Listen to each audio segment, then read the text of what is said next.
I'm George Curtis. Welcome to It's Your Law. Each week it's my privilege to bring you guests that know something about the law that we think is worth sharing. Somebody who knows a little bit more than I do, which isn't hard, and somebody who has a unique twist to make you think about the law. Whether you approve of it, disapprove of it, want to do something about it, and how it fits into your lifestyle. Today we're going to be talking a little bit about guns. No, I'm not here to propose taking away your guns. I don't need the NRA after me, although it has happened. I'm here because I have a guest who knows more about guns than I do. And I've had guns for over 80 years, and I have had trials about guns. And I had a friend, Ray Edelstein, a local attorney, who knew more about guns than I did until we lost Ray within the last year. I would call him when I had a constitutional gun question. But today's guest is a real treat. I've known him for almost his entire life. He's gone to school with some of my kids. I've hunted with him, and I've fished with him, and I've argued with him, and I've bought guns from him, and he probably owns more guns than anybody else in the state of Wisconsin. He buys them, sells them, fixes them, imports them, and there's nothing he's unwilling to tell you about them. His name is Jon Gafner. Welcome to the show. Thank you. Well, of course, people in the Oshkosh area know you as Jon's Sport Shop, but you've got, in addition to Jon's Sport Shop, that's just a small part of your endeavors. Tell us about some of the rest of them. Well, about 20-some years ago, while I was at the SHOT Show in Las Vegas, I met a young Oriental guy, and at that time, we were probably one of the few, if any other sport shops, that had bought laser engravers so that we could do laser engraving, personalize something. Now that is not as impressive today as it was 25 years ago. But we developed the ability to personalize. We made guns of the year. We made commemorative guns.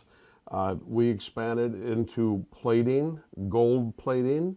And we did a couple of guns. We took some Ruger 1022s and dialed them up and put Ruger on the side of them.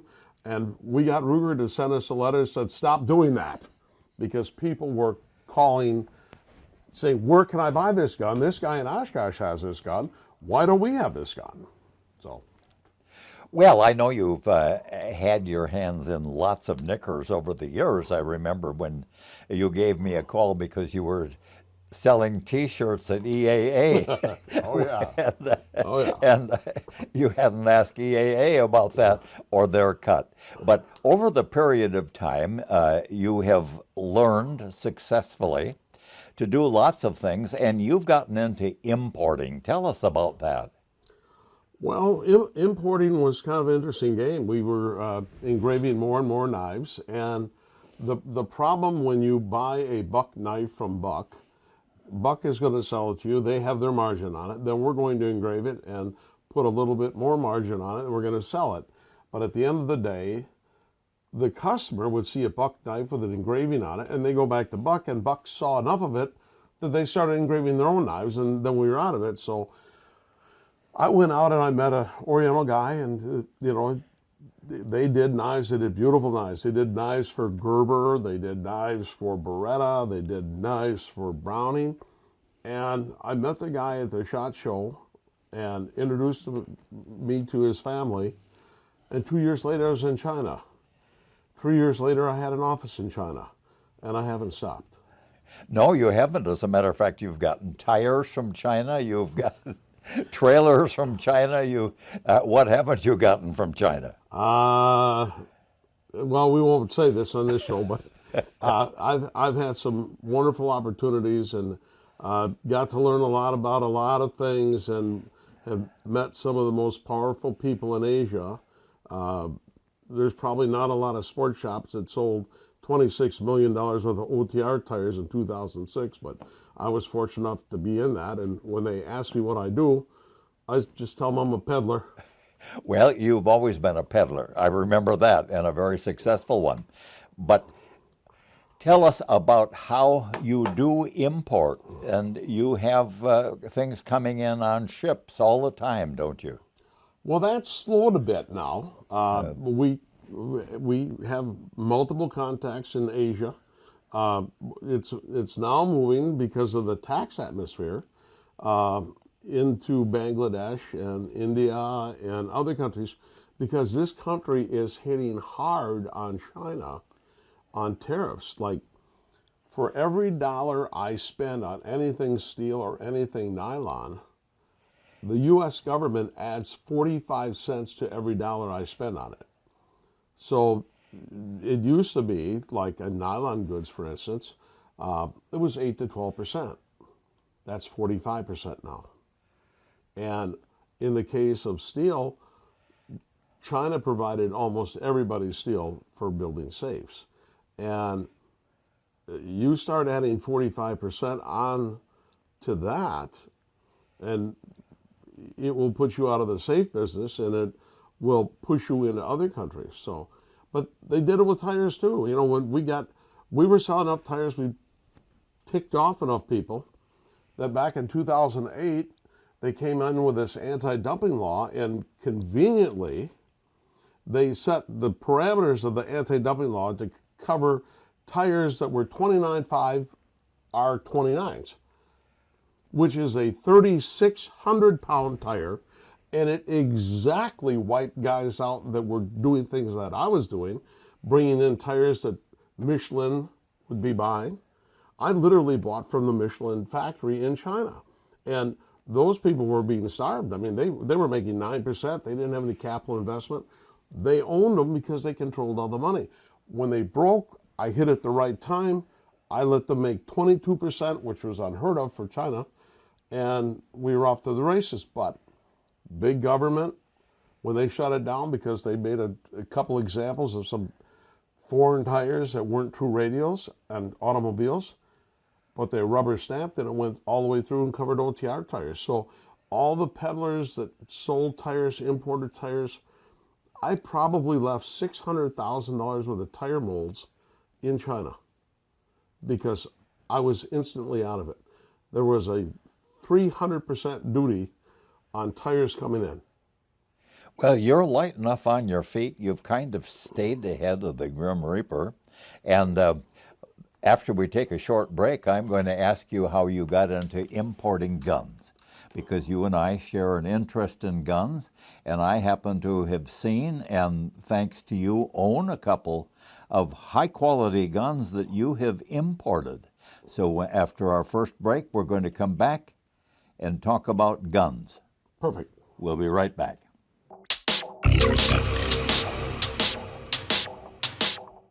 Welcome back to It's Your Law.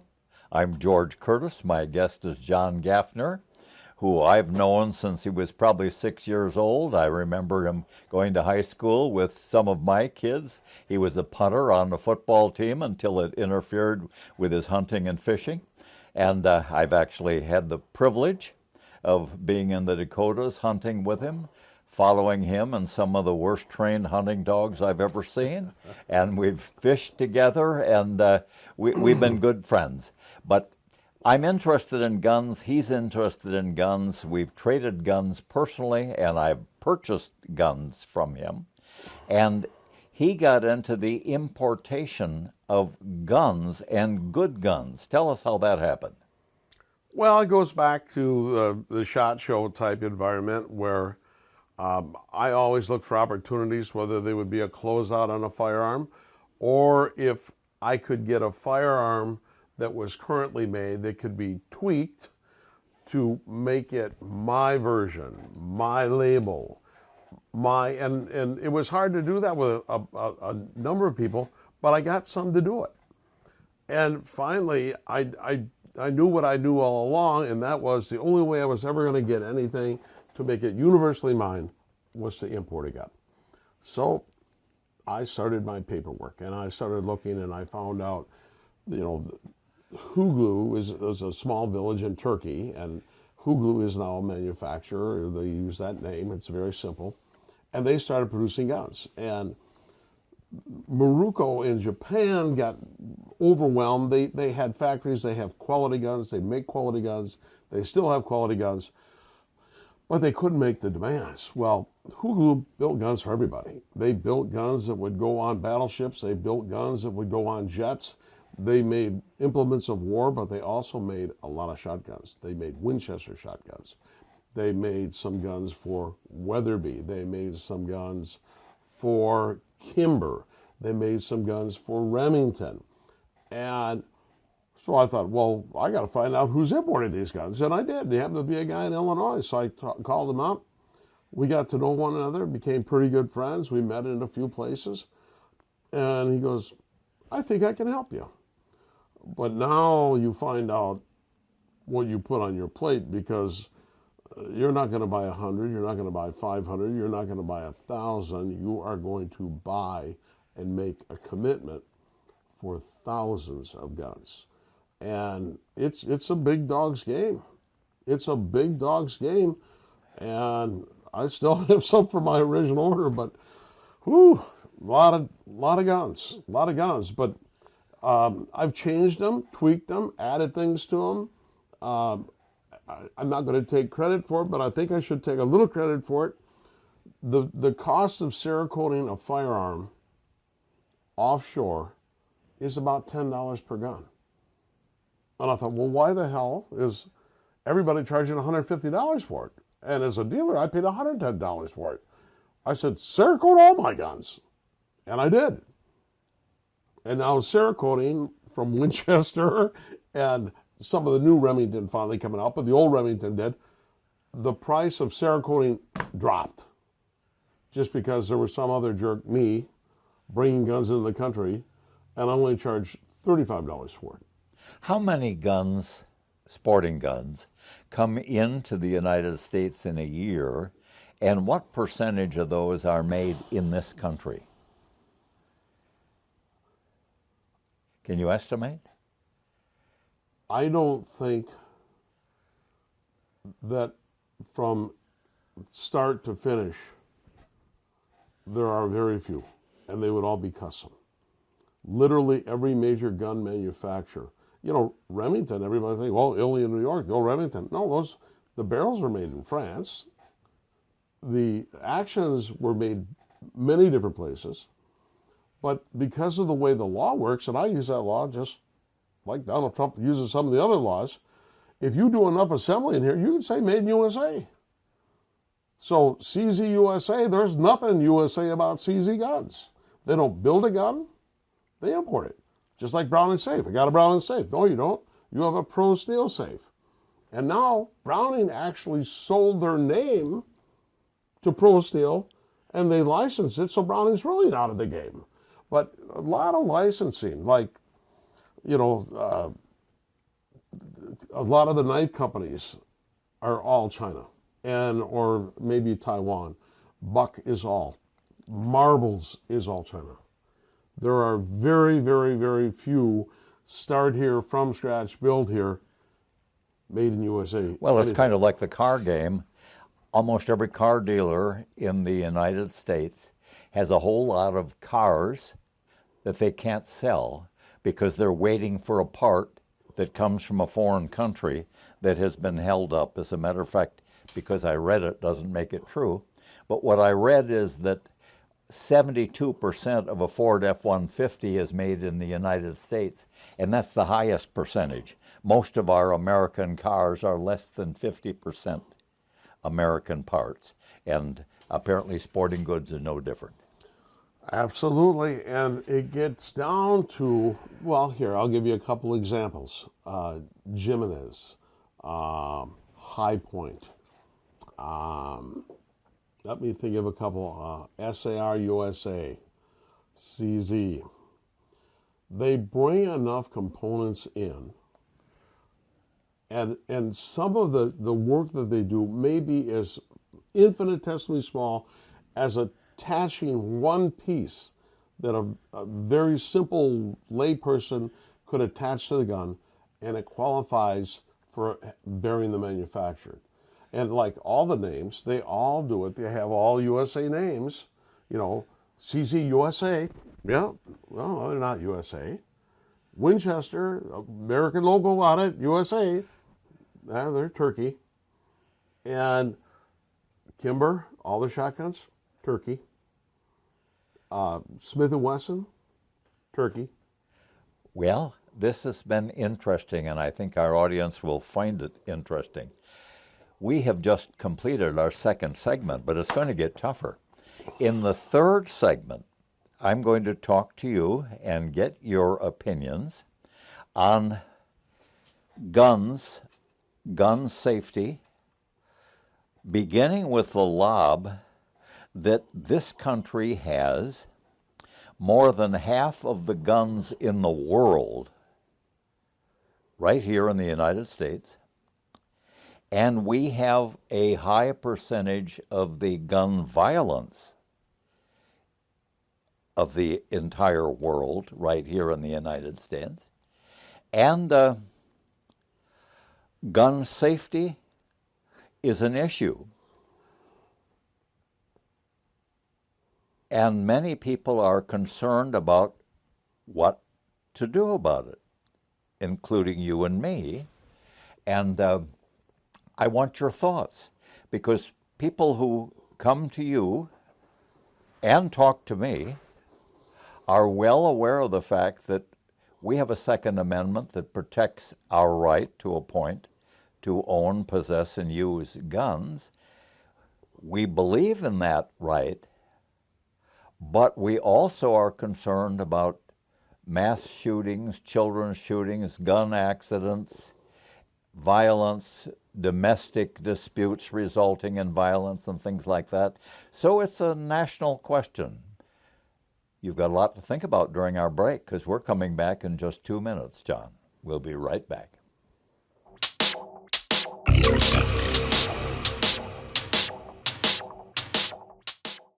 Welcome back to It's Your Law. I'm George Curtis. My guest is Jon Gafner, and we're talking at the moment about guns.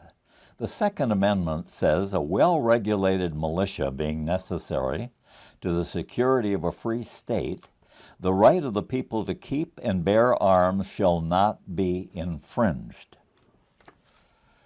That Second Amendment has been twisted, turned, and beaten for a couple hundred years. It was passed because a militia, individuals, citizens, that had their own personal guns behind the leadership of George Washington, beat the British and got freedom for this country, our independence. There was a suspicion among the population about a standing army, because standing armies in Europe and in England had turned against the king and taken over, so that they didn't want a standing army. They wanted a militia of individual citizens with their own arms. After that, it's had an interesting 200-year history. It has gone to court and gone to court again and been twisted and interpreted. And keep in mind, I'm not criticizing what the Supreme Court has done.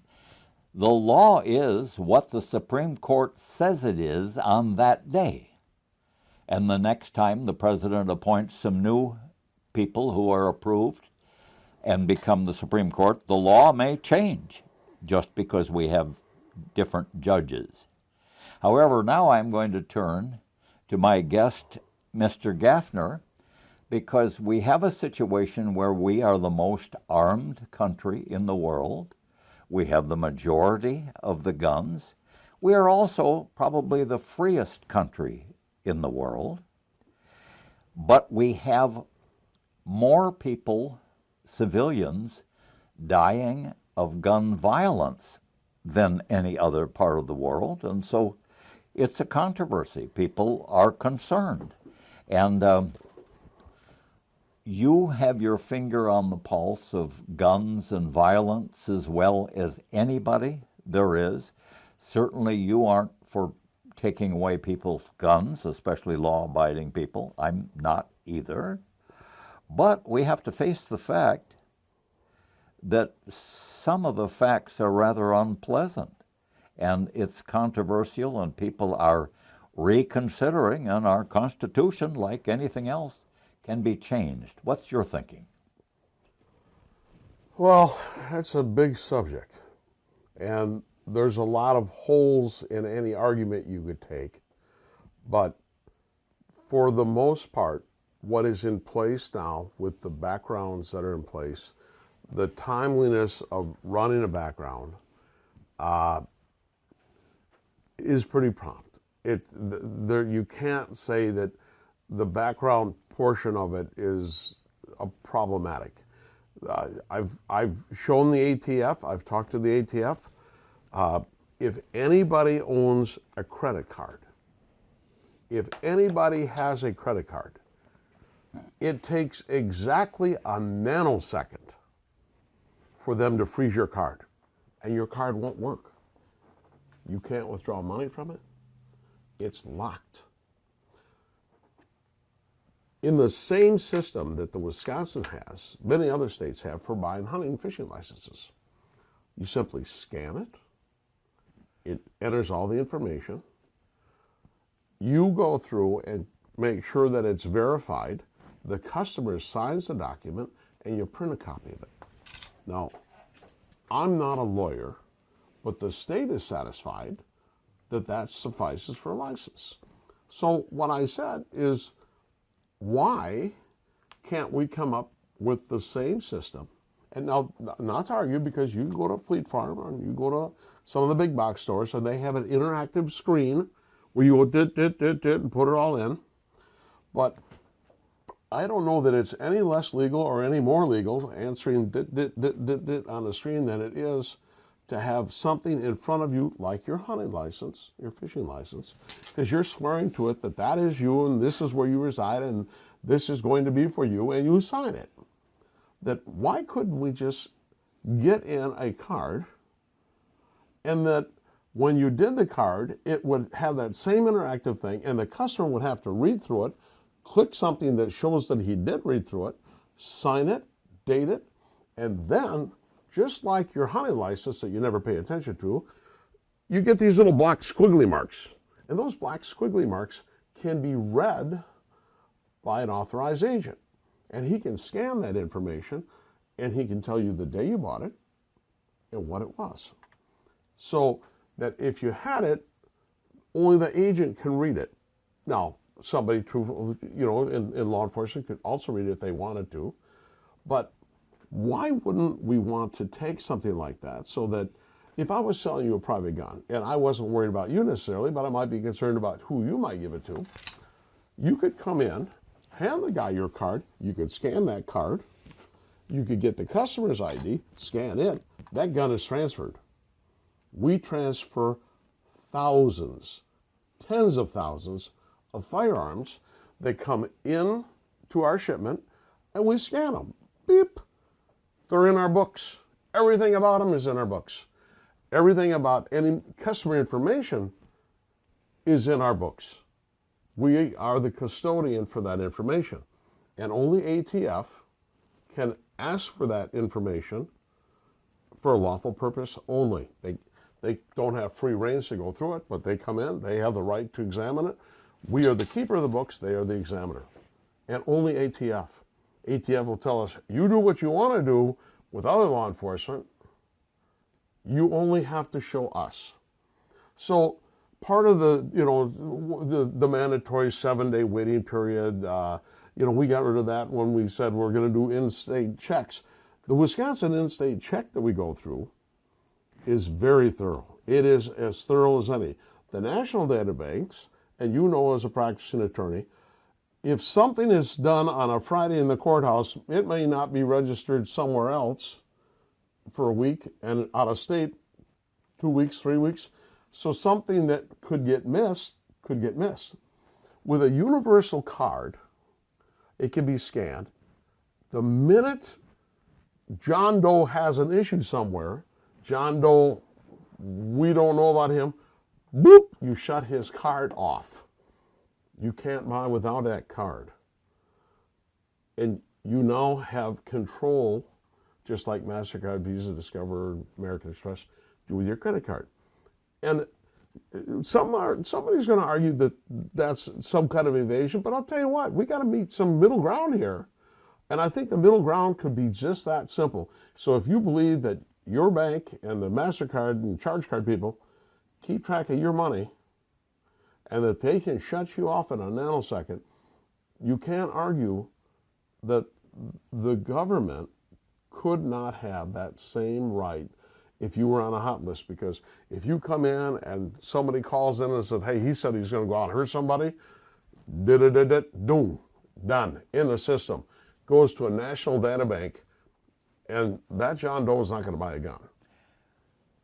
We're out of time. That's an interesting thought. We're going to have to get you back and carry on to the next stage, because I know you believe in the right of people to have a gun and use it legally, and so do I, but safely.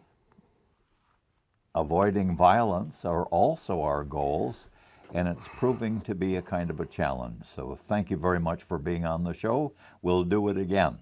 Keep fighting. Thank you. Thank you, ladies and gentlemen.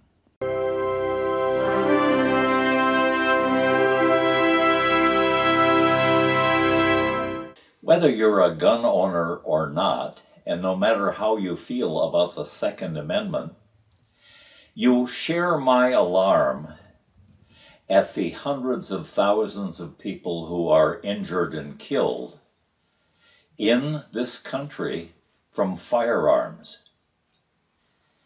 As a first step, if you have guns in your home, keep them locked up, away from children. If you have domestic strife in your home, get the guns out of your home. If you have alcohol or drug problems in your home, or violence, domestic or otherwise, get the guns away. Do not have the guns where small children who would find them attractive can play with them. Make your home gun safe, which probably means locked up and unloaded. Make sure everybody who has access to the guns knows how to use them and treats every gun like it's loaded. All good common sense steps towards safety. Then we'll work on the bigger picture. I'm George Curtis, and that's my opinion.